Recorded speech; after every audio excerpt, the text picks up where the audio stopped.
Fala galera, tudo bem? A ideia do vídeo de hoje é destacar a grande história que foi escrita por Marrocos nessa Copa do Mundo. Acho que é um feito que não pode passar batido de forma alguma. E muito mais do que falar sobre os aspectos táticos, porque eu já falei outras vezes sobre a seleção de Marrocos aqui, a estrutura de Marrocos que Marrocos usa é a mesma lá que eu tinha mostrado nos vídeos de pré-Copa do Mundo. É claro que eu não imaginava esse nível de competência defensiva, de organização, de confiança, de execução de uma estratégia. Quando eu gravei o vídeo eu não tinha essa expectativa, até porque era um trabalho muito novo na época, até lembro de ter falado que era um dos times mais difíceis de tentar dizer como joga, porque o trabalho do Walid Regragui tinha acabado de começar, tinha tido uma data FIFA, que foi a de setembro, então assim, o modelo de jogo foi mantido, é aquele 4-1-4-1 que tem sido usado na Copa. Mas o ponto principal, eu acho que não é nem falar dos detalhes táticos de Marrocos contra Portugal. Claro que eu posso dar uma pincelada em alguns dos aspectos aqui, mas dessa vez a ideia não é nem usar o campinho para falar sobre isso, porque eu acho que a parte do campinho de Marrocos já foi muito bem destacada em outros vídeos.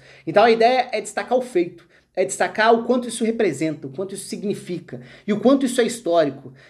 Bom, vocês sabem que eu adoro futebol em diversos continentes, que eu bato muito nessa tecla de valorizar o futebol fora da Europa e da América do Sul, de entender que existe futebol competitivo em outras partes, de entender que existe um nível para ser respeitado em outras partes, o que não significa esperar que o Marrocos fosse semifinalista da Copa, que estivesse vivo nessa fase, que pudesse sonhar com um título, que estivesse a 2 jogos de uma Copa do Mundo, de um título de Copa do Mundo. Isso não esperava, então eu também não vou chegar aqui e mentir e falar, eu sabia que ia chegar lá. Não é verdade. Não sabia, não imaginava, não estaria nos meus palpites e tudo. E a Copa do Mundo é muito isso também, né? É muito legal porque não tem um padrão e não tem uma lógica e não tem só um caminho exato, não tem uma fórmula. Então assim, o fato de Marrocos ter trocado de técnico em cima da hora da Copa do Mundo, em tese, tornaria tudo mais aleatório. Mas justamente por ser aleatório, você não tem como dizer se vai dar certo ou vai dar errado. E no caso de Marrocos deu muito certo, e a gente tem visto um formato tático, uma maneira de jogar que tem muitas semelhanças com o Wydad Casablanca, campeão da Champions africana, justamente com o Walid Regragui no meio do ano.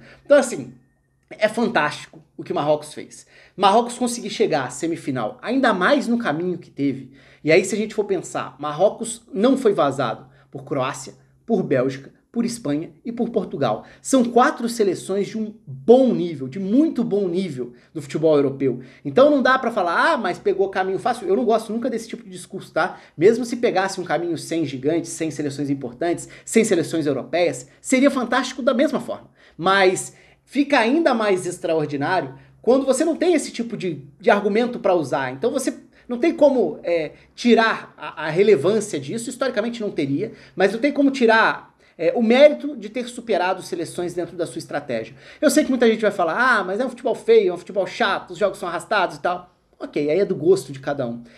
Bom, como vocês também já sabem, sempre falo isso, pra mim não existe jogo errado ou certo. Existe executar bem ou mal estratégias, e todas elas são muito válidas.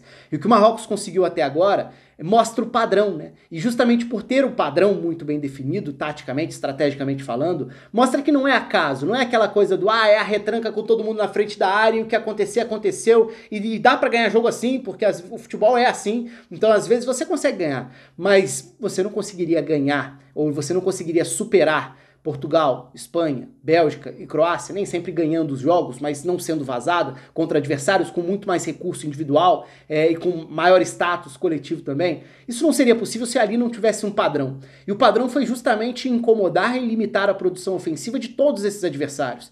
Desde a estreia contra a Croácia, quando o Marrocos transformou a posse de bola da Croácia em uma posse de bola que não progredia, e o jogo ficou travado, ficou arrastado e foi uma partida muito ruim. Mas por quê? A Croácia não conseguia avançar no campo a partir da posse de bola. A gente sabe que a Croácia tem as suas limitações quando a gente fala em capacidade ofensiva, embora tenha um meio campo de muita qualidade. Contra a Bélgica ficou com a bola, mas também não conseguia avançar, não encontrou soluções. Contra a Espanha até talvez tenha martelado um pouco mais por necessidade, já no ambiente de mata-mata também, mas Marrocos estava ali postado da mesma forma. E contra Portugal, ainda tem um outro detalhe que merece ainda mais peso, que é a superação de perder vários jogadores importantes. Então a gente está falando de um time que se notabiliza pela organização defensiva, pela competência para jogar de uma forma muito agrupada, executar tarefas específicas, como a que o En-Nesyri fez contra o Busquets, eu falei sobre isso lá no raio-x das oitavas, como a Copa que o Unai vem fazendo, como esse meio-campista que sai para perseguir um Pedri, mas que ao mesmo tempo dá muita sequência na saída de bola de Marrocos, essas triangulações pela direita com Achraf Hakimi, com Ziyech, a aceleração de um Boufal do outro lado. Então assim, Marrocos mostra qualidade sem a bola para suportar a maior parte do tempo, mesmo sabendo que vai exigir erro zero. A margem de erro para Marrocos é mínima, porque errar dentro de uma estratégia como essa, muitas vezes vai ser fatal. Mas também não é um time que só fica lá atrás, é um time que cria chances, é um time que encaixa contra-ataques, que mostra qualidade em boas saídas, tem jogadores de qualidade individual, e acho que aí é que tá um ponto muito legal. Além de segurar ataques poderosos, além de segurar seleções poderosas, é mostrar que ali tem qualidade também que vai além da capacidade defensiva, da capacidade tática. E aí a gente entra também, primeiro, eu até tuitei sobre isso, né? Marrocos ter conseguido segurar esses quatro ataques, essas quatro seleções europeias, eu até lembrei da Grécia de 2004, porque a Grécia de 2004 eram formas bem diferentes de defender, tá? Eu até já gravei vídeo aqui sobre alguns dos jogos daquela Grécia campeã europeia em 2004, na série de jogos históricos aqui no canal. Eu cheguei a gravar vídeo, acho que de 2 dos jogos, na época contra a República Tcheca na semi, que era uma excelente seleção da República Tcheca, e contra Portugal na final. E a Grécia tinha outra forma de marcar, tinha encaixes individuais muito específicos. Foi uma Copa uma Euro, em que tudo deu muito certo para a Grécia conseguir ganhar o jogo na margem mínima, em todos os jogos ali no mata-mata e tudo. Mas foi a lembrança que eu tive, assim. Uma seleção que é uma zebra, segurando ataques dos adversários em partidas seguidas pela solidez defensiva que mostra. Então o Marrocos agora vai ter pela frente a França, mas o fato de chegar pela primeira vez, uma seleção africana, chegar à semifinal, tem muitos aspectos legais. Primeiro, o histórico, de romper essa barreira, de ser uma seleção que quebra uma escrita. E, claro, a África teve outras seleções de características diferentes, seleções que estiveram perto disso, como Gana em 2010. Aí, se a gente for pensar no encantamento que o jeito de jogar pode gerar e pode marcar gerações, provavelmente Camarões em 90, Senegal em 2002 foram até mais marcantes do ponto de vista encantador. E talvez até outras seleções que nem chegaram tão longe, não estavam entre as melhores campanhas africanas em Copas do Mundo, como a Nigéria nos anos 90. Enfim, a África, evidentemente, já teve várias seleções de qualidade, mas ela nunca tinha tido uma seleção capaz de superar essa barreira das quartas. Então o Marrocos consegue ser essa pioneira, e aí acho que entra um outro aspecto que é muito legal, entre vários, que é o fato de ser uma Copa da proximidade, então é uma seleção árabe chegando a uma semifinal de Copa, numa Copa no Catar. Essa proximidade geográfica, essa presença do torcedor marroquino por lá, faz com que o ambiente exalte ainda mais esse feito. Então a gente tem várias grandes imagens, como o Boufal com a mãe, como o Hakimi com a mãe em rodadas anteriores. Imagina o feito, o que não representa isso, né? Você conseguir levar uma seleção superando tantas favoritas, superando tantas forças, quando a gente olha para uma hierarquia de seleções. Marrocos está deixando todo mundo para trás e já conseguiu chegar onde nenhuma outra seleção africana tinha conseguido. E aí o outro aspecto, além desse lado geográfico, tem até o lado geopolítico, quando a gente fala dos enfrentamentos e desse caminho, né? Se a gente lembrar, Bélgica, Portugal, Espanha, agora a França, tem toda uma história muito interessante também, fora de campo, quando a gente esbarra em aspectos históricos e geopolíticos também. Mas mais do que isso, quando a gente fala em aspectos futebolísticos também. Marrocos é um país maluco por futebol. E a gente tem no Brasil a mania de ignorar completamente tudo que não for. Eu ia falar América do Sul, mas mesmo na América do Sul muita coisa é ignorada. Então vou até reduzir um pouco mais. Tudo que não for Europa, Brasil e Argentina. E a gente vê isso em Libertadores, historicamente, uma dificuldade em compreender, em destacar méritos e identificar projetos. Isso porque está aqui no nosso quintal, né? Quando a gente sai das grandes ligas na Europa, muitas vezes, mas na Europa ainda se tem um respeito por colocar tudo no mesmo pacote. Mas a gente pouco fala, e a gente claro que é relativo, né? Eu sei que muitos de vocês adoram e respeitam muito, e tem muita gente aqui que é do continente africano, que acompanha o canal também. Então assim, uma Copa Africana de Nações, uma Copa da Ásia, uma Champions Africana, uma Champions Asiática, tem muito valor ali, tem muita história ali, tem muita paixão pelo jogo ali, e Marrocos é um país maluco por futebol, e Marrocos tem clubes muito importantes que são apoiados de uma forma incrível quando você olha para a Champions Africana. É verdade que Marrocos já esteve no caminho de clubes brasileiros, quando a gente pensa, por exemplo, no Raja Casablanca, eliminando o Atlético Mineiro, quando a gente volta uma década no tempo, mas que sempre foi considerado muito um caso isolado, meio que aquela coisa do inexplicável e tal. Nunca, ou quase nunca, do ponto de vista de reconhecer minimamente que Marrocos está no mapa africano como uma das principais ligas locais, né? Quando a gente olha para o futebol de clubes na África, o futebol de clubes na África tem algumas ligas fortes, tem alguns países fortes. Marrocos é um deles. Se a gente pensar na Tunísia é outra, o Egito é outro, para citar alguns, assim, claro, daria para falar sobre outros aqui, falar sobre Argélia, uma República Democrática do Congo, assim, para citar alguns países, mas acho que se a gente for falar de Liga Angola, se a gente for falar das principais forças no futebol local na África, a gente não tem como fugir do peso do Egito, a gente não tem como fugir do peso da Tunísia, a gente não tem como fugir do peso do Marrocos. Então, tudo isso somado ao fato de ser Marrocos essa seleção pioneira, acho que tudo isso tornou ainda mais especial ver essa página ser escrita, ver o Marrocos chegar a uma semifinal de Copa do Mundo com um caminho tão duro, com uma seleção que tem sido impressionante, como eu falava antes, né? Desfigurada na defesa, o lado da superação. Foi enfrentar Portugal. Até agora o grande nome de Marrocos na Copa é o Amrabat. O Sofiane Amrabat provavelmente vai aparecer nas seleções da Copa como o primeiro volante, porque ele talvez até então fosse ao lado do Casemiro, mas como o Casemiro fez um jogo abaixo contra a Croácia, acho que e o Brasil sendo eliminado nas quartas, acho que tem tudo para o Amrabat ser recompensado como esse volante da Copa. É claro que a gente não sabe o que vai acontecer e os resultados finais têm um peso grande também, considerando o semi e a final, né? Mas o Amrabat é o grande símbolo. Mas se a gente for pensar no Nahri, no Bono, né, também sendo uma peça importante, o goleiro, Marrocos conseguiu superar adversidades contra Portugal que foram duras, né? Porque Marrocos perde um lateral esquerdo, o Mazraoui, que é um dos mais importantes, embora o Atia Alá tenha feito uma partida muito boa, né? O lateral esquerdo que fez parte do título da Champions Africana com o Wydad Casablanca do Walid Regragui, foi quem substituiu.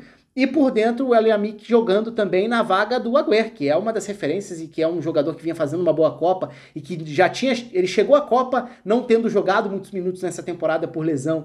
E aí ainda tem o Saïs como dúvida, estava com problema muscular, jogou no sacrifício, não aguentou até o fim, e Marrocos termina o jogo numa linha de 5 em que, na verdade, ele tinha um titular, que era o Achraf Hakimi.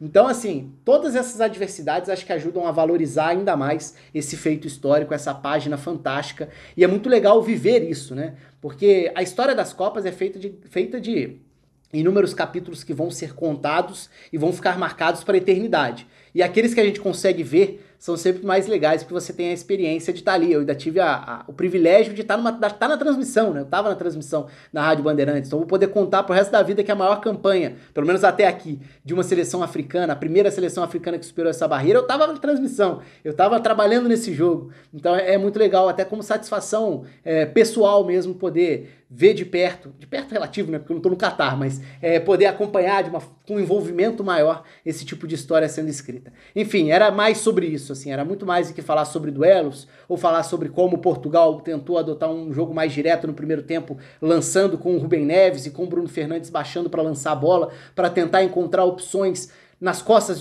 dessa defesa tão agrupada, mas que não fica tão recuada, ou uma segunda bola que sobrou para o João Félix e ele teve oportunidades, ou para como o Gonçalo Ramos foi titular, mas não conseguiu repetir a dose do que tinha feito contra a Suíça, ou para falar sobre como Portugal, obviamente, teria um cenário oposto ao que teve contra a Suíça, em que o jogo ficou mais fácil a partir do roteiro e de uma mudança de comportamento da Suíça que permitiu mais campo para acelerar. Contra Marrocos, Portugal não teria isso. Ou sobre como as substituições e como Portugal lançou as suas armas no segundo tempo, e o Cristiano Ronaldo, evidente que é uma imagem marcante, a gente está falando de um dos grandes jogadores da história do futebol, e que se despede saindo as lágrimas dessa eliminação e sendo um reserva que entrou e teve chance até, né? Mas que não conseguiu deixar a marca dele. Enfim, eram muitas as histórias possíveis para se falar e para se repercutir diante desse duelo entre Portugal e Marrocos nas quartas. Mas a principal delas, é claro, é a classificação de Marrocos, com seus méritos, com as suas particularidades, com a sua história, com o reconhecimento, com a forma como representa um continente. Porque, por mais que muita gente fale, não adianta nada, tipo, tanto faz ser o primeiro africano. Não tanto faz. Representa muito. Primeiro porque não é frequente, né? Quantas vezes a gente vê seleções de outros continentes chegando a uma semifinal de Copa do Mundo na história? De outros continentes que não América do Sul e Europa. Raríssimas às vezes. A gente vai lembrar da Coreia do Sul em 2002, por exemplo, para pegar uma última lembrança. E mesmo assim, numa Copa que teve vários elementos de erros graves de arbitragem e tudo, mas a Coreia do Sul chegou até uma semifinal como sede. Então, assim, não é pouca coisa. A África dá um valor gigantesco ao futebol de seleções, isso fica nítido a cada Copa Africana, e agora a África tem um representante ali, e a gente viu até manifestações de outras confederações de apoio, de abraçar, de entender que ali, mais do que a rivalidade local entre os países, tá um representante que está fugindo e contrariando uma lógica histórica do futebol. Ela está conseguindo colocar a África no mapa de uma semifinal de Copa do Mundo.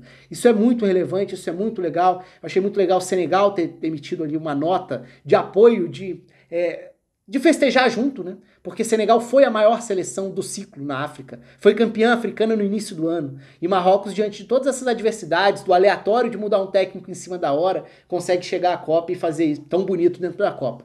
Enfim, agora vamos ver o que vai dar. Contra a França é óbvio que o favoritismo é da França. Mas também é óbvio que a gente já viu que essa seleção de Marrocos é capaz de dar trabalho, de gerar dor de cabeça, de se defender. E os jogos contra Marrocos sempre serão, nesse formato, jogos em que, se o primeiro gol não sai rápido, se o primeiro gol do adversário de Marrocos não sai rápido e o tempo vai passando, é Marrocos quem vai ganhando confiança. Porque a estratégia de Marrocos, em primeiro lugar, é justamente frustrar a posse de bola dos adversários.